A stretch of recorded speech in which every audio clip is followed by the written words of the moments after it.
Hello Bacha Party, welcome back to my YouTube channel Jaideep Sir's Maths Mania. In today's video lecture, we will discuss section D of Gala paper set 5 of basic maths. तो चलिए start करते हैं आज का पहला question. क्या दिया है हमें? It is from chapter 6. A vertical pole of length 6 metre cast a shadow 4 metre long on the ground and at the same time a tower cast a shadow 28 metre long. तो सबसे पहले बात हो रही है यहाँ पे पोल की. तो यहाँ पे पोल की हाइट आपको दी है 6 मीटर और ये जो पोल का जो शेडो है वो कितना दिया है बेटा? 4 मीटर. ठीक है. और एट द सेम टाइम एक टावर है जहां पे आपको टावर की शेडो की लेंथ दी है 28 मीटर. ठीक है. What you have to find? Height of the tower. तो यहाँ पे हम कौन सा कॉन्सेप्ट अप्लाई कर सकते हैं? तो देखो यहाँ पे दोनों ट्राइंगल्स क्या है? Right angle triangle. अगर मैं ये दो ट्राइंगल्स को सिमिलर दिखा दूं, ठीक है, ये दो ट्राइंगल्स को मैं क्या दिखा दूं बेटा? सिमिलर. तो by similarity criterion I can say that their sides are proportional to each other. ठीक है, क्लियर है? तो मैं ये साइड फाइंड कर सकता हूं. तो सबसे पहले यहाँ पे क्या करेंगे बेटा? हम डिस्क्रिप्शन लिख लेंगे. AB is equal to height of pole, ये हाइट ऑफ पोल है. DE is equal to height of tower. फिर BC क्या है? लेंथ ऑफ शेडो ऑफ किसका? पोल का. और EF क्या है बेटा? Length of shadow of tower का. ठीक है. नाउ अगर मैं ये दो ट्राइंगल्स की बात करूं ABC एंड DEF की, ठीक है, तो सबसे पहले B is equal to E, angle ABC is equal to DEF because both are right angle. ठीक है. Then after angle BAC is equal to EDF. ये एंगल और ये एंगल भी इक्वल होगा. कैसे? क्योंकि ये जो एंगल्स बन रहे हैं वो सन रेज की वजह से बन रहा है और सेम टाइम पे जो सन रेज से एंगल बनते हैं वो क्या होंगे? इक्वल. तो यहाँ पे हमने दो एंगल्स को इक्वल दिखाया. तो by a similarity I can say that triangle ABC is similar to triangle DEF. ठीक है. And if two triangles are similar, then their sides are proportional to each other. So AB upon DE is equal to BC upon EF. AB की value रखी, DE क्या था? H. BC की value रखी 4, EF क्या था मेरा? 28. ठीक है. तो 4 7s are 28. तो H is equal to क्या मिला बेटा? 42 मीटर. तो मुझे जो length height of a pole height of जो टावर थी वो क्या मिली बेटा? 42 metre. Now next question. In the given figure DE is parallel to OQ and DF is parallel to OR. हमें क्या बोला हुआ है? DE जो है वो किसके पैरेलल है? OQ के. और DF जो है वो किसके पैरेलल है? OR के. ठीक है. Show that. तो EF is parallel to QR. हमें क्या बताना है? EF is parallel to QR. तो यहाँ पे जब भी बात आए पैरेलल की तो मेरे माइंड में एक ही चीज आनी चाहिए, दैट इज थेल्स थ्योरम. ठीक है. अगर कोई दो एक लाइन जो है वो साइड के पैरेलल है तो अकॉर्डिंग टू थेल्स थ्योरम क्या होता है कि ये PE upon EQ is equal to PD upon DO. ठीक है. PE upon EQ is equal to PD upon DO.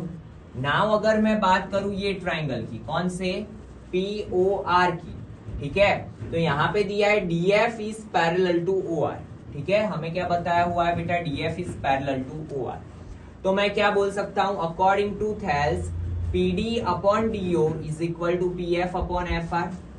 PD upon DO is equal to PF upon FR. ठीक है.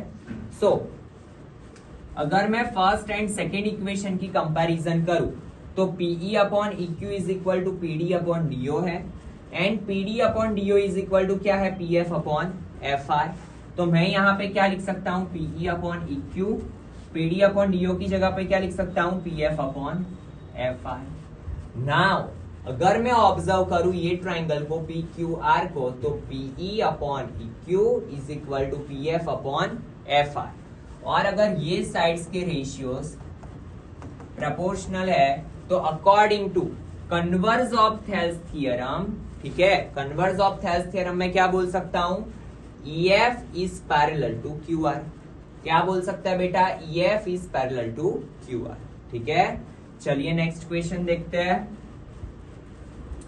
Find the dimensions of the prayer hall whose carpet area is 300 square metre. यहाँ पे हमें area दिया हुआ है, तो सबसे पहले मैंने एरिया लिख लिया, ठीक है, जो डेटा दिया था वो लिख लिया। And whose length is 1 metre more than twice its breadth. Breadth के ट्वाइस से कितनी ज्यादा है, 1 मीटर। तो यहाँ पे मैं क्या करूंगा, लेंथ ऑफ हॉल भी क्या होगी, 2x प्लस 1। ब्रेथ को x सपोज किया है तो उसकी लेंथ क्या होगी बेटा, ट्वाइस मतलब 2x, उससे कितनी ज्यादा, 1, ठीक है। Now area of hall, area rectangular है तो उसके इक्वेशन क्या होगा, length multiply breadth, where length क्या है मेरी x, ब्रेथ क्या है मेरी 2x plus 1 is equal to 300, ठीक है। नाउ x का मल्टीप्लीकेशन 2x के साथ 1 के साथ, तो 2x square plus x minus 300, ये 300 इस साइड आएगा, so it become minus is equal to 0। Now 300 2 जा 600, ठीक है। तो 600 के दो फैक्टर्स फाइंड करना है कि जिससे एडिशन या सब्ट्रैक्शन क्या है, x के आगे कुछ भी नहीं है मतलब 1 आना चाहिए। तो फैक्टर्स आर 25 एंड 24, देखो यहाँ पे मैंने निकाले हुए हैं, ठीक है। तो 25 मल्टीप्लाई 24 करेंगे तो 600 एंड 25 माइनस 24 करूंगा तो बचेगा 1, ठीक है। फिर तो स्प्लिटिंग आपको पता है, तो आफ्टर स्प्लिटिंग क्या हुआ, x की वैल्यू मिली 12 और यहाँ पे मिला x is equal to minus 25/2, ठीक है। बट माइनस 25/2 तो पॉसिबल नहीं है, ठीक है, क्योंकि कोई भी डायमेंशन नेगेटिव नहीं होता है। तो लेंथ क्या मिली मुझे, सॉरी ब्रेथ क्या मिली 12, तो लेंथ क्या होगी 2x plus 1 that is 2 12 24 plus 1 25 metre, ठीक है। चलिए नेक्स्ट क्वेश्चन देखते हैं, question number 50। The sum of 4th and 8th term of an AP is 24। हमें बोला है 4th एंड 8th टर्म का सम क्या है, 24, ठीक है। And sum of 6th and 10th term is 44। 6th and 10th term का सम क्या है, 44, ठीक है। तो चलिए A4 को क्या लिख सकता हूं मैं, a प्लस 3d, A8 को क्या लिख सकता हूं मैं, a plus 7d is equal to 24। Now a plus a 2a plus 10d is equal to 24। 2 को कॉमन ले लो तो a plus 5d is equal to क्या हुआ, 12, 2 12 24, तो ये हुआ a plus 5d is equal to 12। Similarly यहां से क्या मिला बेटा, a6 को मैं लिख सकता हूं a प्लस 5d, a10 को मैं लिख सकता हूं a प्लस 9d, ठीक है। Now a plus a that is 2a, 5 plus 9 14d is equal to 44। Again 2 common, 2 22 जा, तो यहां से दूसरा इक्वेशन बना a plus 7d is equal to 22। Now दोनों का क्या करेंगे, एलिमिनेशन, तो एलिमिनेशन से क्या मिला, d is equal to 5 and d is equal to 5 को रख लो इक्वेशन 1 के अंदर, तो आपको a की वैल्यू मिलेगी, a की वैल्यू क्या मिली बेटा, -13, ठीक है। तो a मिला -13, d मिला 5, ठीक है। नाउ a इज -13, d मिला 5, तो a plus d that is your second term, a plus 2d that is your third term. और हमें क्या फाइंड करने थे, फर्स्ट 3 टर्म्स, तो first 3 terms are -13 -8 -3 dot dot dot, ठीक है। चलिए नेक्स्ट क्वेश्चन देखते हैं। Find the missing frequency f1 and f2 in the following frequency distribution if n is equal to 100 and median is equal to 32। तो सबसे पहले जब भी बात आए मीडियन की, तो सबसे पहला काम होता है CF फाइंड करना। CF क्या होता है, first frequency as it is 10 plus f1, 10 plus 25, 25 plus 10 that is 35 plus f1। Then आगे की फ्रीक्वेंसी को ऐड कर लो, तो लास्ट में क्या मिला, 75 plus f1 plus f2। Now ये भी होता है हमारा n, ये भी जो दिया है दैट इज n, तो दोनों n की कंपैरिजन करेंगे तो हमें मिलेगा पहला equation f1 plus f2 is equal to 25। पहला इक्वेशन मिलने के बाद हमारा सेकेंड काम क्या होता है, मीडियन क्लास फाइंड करना। मीडियन क्लास कहां से फाइंड करेंगे, तो ये जो मीडियन दिया है 32, वो कौन से क्लास के बीच में आता है, इट लाइज बिटवीन 30 to 40, ठीक है। ये किसके बीच में आता है बेटा, 30 से 40 के बीच में, तो तो it is our median class. Now median class मिल गया, वैल्यू रखते इक्वेशन में, तो m क्या है मेरा 32, l that is lower limit 30 plus n by 2, 100 divide by 2 कितना होता है 50, तो it is 50 minus cf। cf क्या होती है बेटा अपर क्लास की, ठीक है, तो 50 minus 35 plus f1 upon f, frequency क्या आएगी 30, तो यहाँ पे लिख लो 30 मल्टीप्लाई क्लास लेंथ 10, 0 0 कट, ये इस साइड आया सो इट बिकम माइनस, तो 32 माइनस 32 50, ये माइनस अंदर जाएगा तो 35 भी माइनस, f1 भी माइनस, 3 डिवीजन में 3 2 6, तो 6 is equal to 15 minus f1। f1 को ले लो इस साइड, तो f1 is equal to 15 minus 6, तो f1 इज इक्वल टू क्या होगा बेटा 9, ठीक है, और f1 की वैल्यू हम रखे इक्वेशन 1 में, तो हमें क्या मिलेगा f2 इज इक्वल टू 16, ठीक है। चलिए नेक्स्ट क्वेश्चन देखते हैं। The marks obtain bye 30 students of class 10 of a certain school in a mathematics paper consisting of 100 marks are presented in a table और what we have to find mean। तो mean find करने के लिए सबसे पहले मुझे पता है फाइंड क्या करना पड़ेगा xi क्या होता है, तो mid value of class 25 plus 10 35 divide by 2 17.5, ठीक है। Now 25 plus 40 65 divide by 2 32.5, 15 add करते जाते हैं, तो यहाँ पे देखो दोनों के बीच में गैप कितने का है 15 का, तो 2 प्लस 5 7, 3 प्लस 1 4, अगेन मैं 15 ऐड करूं तो 0.5, 7 प्लस 5 12 कैरी 1, ठीक है, 4 प्लस 1 5 प्लस 1 6, 62.5 प्लस 15, तो यहाँ पे 7 यहाँ पे 7, अगेन मैं 15 को ऐड करूं तो 0.5, 7 प्लस 5 12 कैरी 1 92.5, ठीक है। चलिए डी क्या होता है xi माइनस ए, तो हमें a सपोज करना पड़ेगा, तो मिड वैल्यू को हम a सपोज करते हैं, ठीक है। तो यहाँ पे देखो मैं a किसे सपोज कर रहा हूँ 47.5 को, ठीक है, ये हुआ 0, गैप कितने का था 15 का, तो ये होगा -15, ये होगा -30, 15 30 एंड 45, ठीक है। क्या किया हमने xi माइनस ए, नाउ ui क्या है di अपॉन h। तो देखो h क्या है मेरा, यहाँ पे 0 के एग्जैक्टली जो नीचे होता है दैट इज माई h, तो ये होगा 0 -1 -2 1 2 3, di को किससे डिवाइड करना है हमें 15 से, ठीक है। नाउ लास्ट में fi ui, तो देखो fi ui क्या होता है 2 2 4 3 1 -3, 7 into 0 0, 6 1 6, 6 2 12, 6 3 18, ठीक है।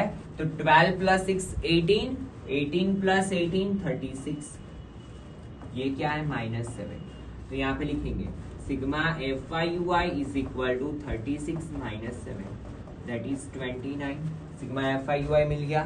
नाम यहाँ पे फाइंड करेंगे sigma fi, 2 plus 3 5 plus 7 12 plus 6 18 plus 6 24 plus 6 30, तो सिग्मा fi क्या मिला 30।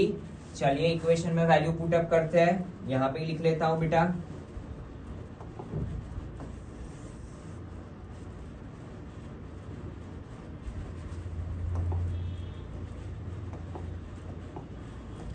x bar is equal to a plus sigma fi ui upon sigma fi multiply h, ठीक है। a क्या सपोज किया था हमने 47.5, सिग्मा fi ui क्या आया मेरा 29, अपॉन सिग्मा एफ आई क्या आया 30 मल्टीप्लाई एच 15, ठीक है, एच क्या था मेरा 15। चलिए 15 टू जा it is 47.5 plus 29 divide by 2 that is 14.5, यहाँ पे आएगा 14.5 0.5 plus 5 10 carry 1 4 plus 1 5 plus 7 12 carry 1 4 plus 2 6, so x bar is equal to 62, ठीक है, x bar क्या आएगा बेटा 62। चलिए next question, in a simultaneously throw of a pair of dice, ठीक है, find the probability of getting pair of dice बोला है, तो अगेन यहां पे टोटल नंबर ऑफ आउटकम्स क्या आएंगे 36, विच आर दे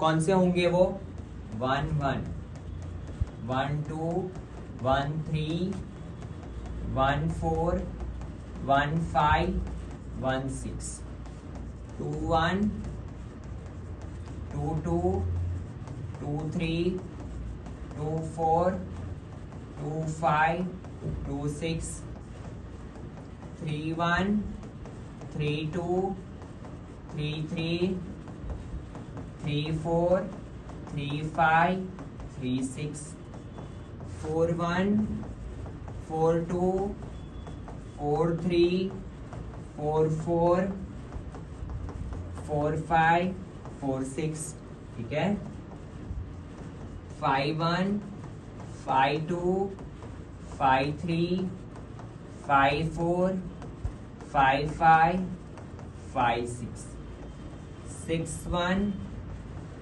6 2 6 3 6 4 6 5 6 6, ठीक है। पहली प्रोबेबिलिटी क्या पूछी है बेटा, इवेंट ए, यहां पे कैसे लिखेंगे, probability of getting a doublet, ठीक है। इतने पेपर सॉल्व करने के बाद आपको पता है कि यहाँ पे क्या लिखना है। नाउ पी ऑफ ए में ऊपर क्या लिखेंगे, टोटल नंबर ऑफ, नीचे क्या लिखेंगे बेटा डिनोमिनेटर में, total number of outcomes, number of favourable outcomes. तो डबलेट की बात हो रही है, इसका मतलब क्या होता है कि दोनों डाई पे सेम डिजिट आना। तो देखो कितने ऐसे केस है कि जहां पे दोनों डाइस पे सेम डिजिट आ रहा है, तो 1 1 2 2 3 3 4 4 5 5 6 6। How many cases are there, 6 cases, तो यहाँ पे लिखेंगे 6 अपॉन 36, सो आंसर इज 1/6, ठीक है। चलिए इवेंट बी, जहां पे बोला है प्रोडक्ट इज 12, दोनों डिजिट का प्रोडक्ट क्या आना चाहिए 12, तो हमें पता है कौन कौन से केस में आएगा। तो देखो यहाँ पे 2 6 are 12, सिमिलरली 6 2 are 12, फिर 4 3 are 12, सिमिलरली 3 4 are 12। बस इतने ही केसेस है जहां पे क्या आएगा प्रोडक्ट 12, ठीक है। तो यहाँ पे देखो how many cases are there, 1 2 3 4, तो P of B is equal to क्या आएगा 4/36, that is 1/9। Now event C, जहां पे आपको बोला है सम इज 10, सम क्या होना चाहिए बेटा 10। तो देखो कौन कौन से केस में, 6 + 4 10, ठीक है, 5 + 5 10, 4 + 6 10, तो 1 2 and 3 केसेस आर देयर, ठीक है। तो चलिए यहाँ पे लिखते हैं P of C is equal to 3/36, so answer is 1/12। Now बात करें इवेंट डी की, ठीक है। इवेंट डी में क्या बोला है, the product is more than 50, product is more than 50। तो देखो सबसे बिगर डिजिट है 6 and 6, अगर मैं ये दोनों का प्रोडक्ट करूं तो 6 6 are 36, तो 36 के ऊपर तो कोई प्रोडक्ट जाएगा नहीं, ठीक है। तो कभी भी ऐसा कुछ नहीं होगा कि जहां पे दो डिजिट का प्रोडक्ट क्या है 50, तो क्या आएगा बेटा इम्पॉसिबल इवेंट, तो 0/36, तो आंसर इज 0, ठीक है। चलिए नेक्स्ट क्वेश्चन देखते हैं। 2 coins are tossed simultaneously. 2 coin को हम क्या कर रहे हैं, टॉस कर रहे हैं, ठीक है। तो बात हो रही है 2 कॉइन की, तो total number of outcomes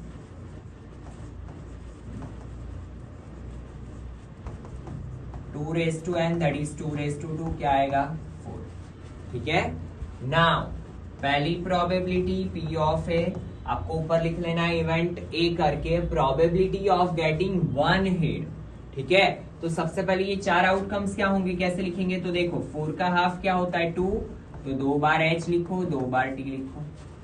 now 2 का हाफ क्या होता है 1, तो 1 बार h, 1 बार t, 1 बार h, 1 बार t, ठीक है। चलिए नाउ P ऑफ ए क्या आएगा, नीचे टोटल नंबर ऑफ आउटकम्स 4, हमें किसकी प्रोबेबिलिटी पूछी है 1 हेड की, तो 1 हेड यहाँ पे भी है, यहाँ पे भी है, so 2/4, 2 2s are 4, so answer is 1/2। Now probability of event B क्या पूछा है 2 हेड्स, 2 हेड कितने केस में आ रहा है, देखो यहाँ पे एक ही केस में, तो आएगा क्या 1/4, ठीक है। देन आफ्टर एटलीस्ट 1 हेड, तो एटलीस्ट का मतलब क्या होता है 1 हेड हो तो भी चलेगा, 1 से ज्यादा वाले भी चलेंगे। तो देखो 1 हेड 2 हेड, तो 1 2 एंड 3, तो P ऑफ C क्या आएगा बेटा 3/4, ठीक है। देन आफ्टर नो हेड, एक भी हेड नहीं आना चाहिए, तो देखो ये वाला जो केस है वहां पे सिर्फ 2 टेल है, एक भी हेड नहीं है, तो P ऑफ D की प्रोबेबिलिटी क्या आएगी, अगेन 1/4, नो हेड में क्या आएगा 1/4, ठीक है। So we got all the probabilities. तो इसी के साथ आपका पेपर 5 का सेक्शन डी कंप्लीट हुआ। चलिए मिलते हैं नेक्स्ट वीडियो लेक्चर में, जहां पे हम डिस्कस करेंगे section A of paper 6। Thank you students.